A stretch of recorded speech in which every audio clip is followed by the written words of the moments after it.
My name is Samarth Kapoor. I am a chartered accountant and a CPA with 18 years of experience. Couple of years ago, I was in my finance domain, and there I realized the need. How should I grow in my career?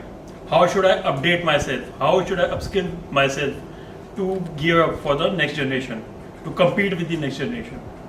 There I realized that this is a PGPGM program run by SPJIMR.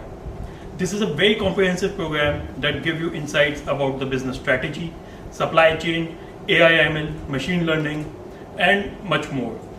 I think even from a leadership perspective, it has geared me up. It has given me different perspective, how I can grow further, how I can become a better leader, and how I can think beyond the finance domain as an individual and as a professional.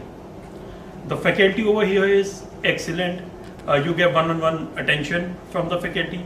They know you by name. There are small batches, and the Delhi campus is very approachable. They have got weekend classes which every professional can easily attend to, and you can grow.